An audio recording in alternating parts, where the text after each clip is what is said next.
જય દસનામ. ઓમ નમઃ શિવાય. હું ગિરી બાપુ બોલું છું.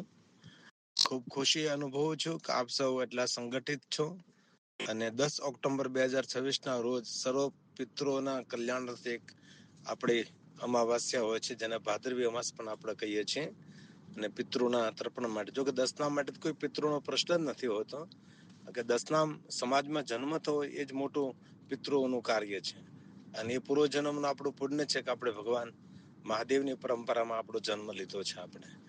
તો આપ સૌ એટલા સંગઠિત છો એ વાતનું મને ખૂબ ગૌરવ છે. અને મારી એવી ધારણા ખરી કે જો કે હું આ 10 તારીખે અહીંયા નથી, કારણ કે 9 તારીખે જ મારું વિમાન છે.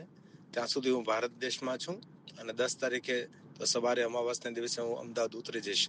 નહીતર હું કોઈ પણ સંજોગોએ આ કાર્યક્રમમાં હાજર રહીત અને સૌનો દર્શન મને લાભ મળે. પણ મારા દસનામ ભાઈઓને મારે હૃદયપૂર્વકની વિનંતી છે કે સૌએ સંગઠિત રહેવું જોઈએ. કારણ કે જીવન છે એક બહેતી હુઈ સરિતા છે. આ દુનિયાની કોઈ નદી સીધી નથી ચાલતી. દરેક નદીના જીવનમાં વળાંક આવતી હોય છે, ઉતાર ચઢાવ આવતો હોય છે. આપણું જીવન પણ એવું જ હોય છે. રોજ માટે એક સરખા દિવસો રહેતા નથી. આપણા દસનામ સમાજનું જો સંગઠન હોય તો આપણે સંગઠિત હોય તો એકબીજાના સુખ દુઃખમાં આપણે ભાગીદાર બની શકીએ. આપણા દીકરા દીકરીઓ માટે આપણે વાતચીત કરી શકીએ. કોઈ પણ જીવનમાં મૂંઝવાતા પ્રશ્નો હોય આપણા સંગઠિત હોય, કારણ કે કલયુગ એ સંઘે શક્તિ. કલયુગની અંદર સંગઠન એ જ મોટી શક્તિ છે. ઘણી વાર પૈસા ઉપયોગમાં નથી આવતા, પણ આપણા સંબંધો હોય, દરેક માણસે બીજા સમાજ સાથે સંબંધો કેળવેલા હોય તો સંબંધોથી જેટલા કામ થાય એટલા પૈસાથી કામ નથી થતા. એ મારા જીવનનો અનુભવ છે. કારણ કે હું તો 18 વર્ણ સાથે વણાયેલો માણસ છું. કારણ કે દેશ દેશાંતર, ઉત્તર ધ્રુવથી દક્ષિણ ધ્રુવ સુધીની કથા યાત્રા કરવાનો મને ભગવાન મહાદેવજી અવસર આપ્યો છે.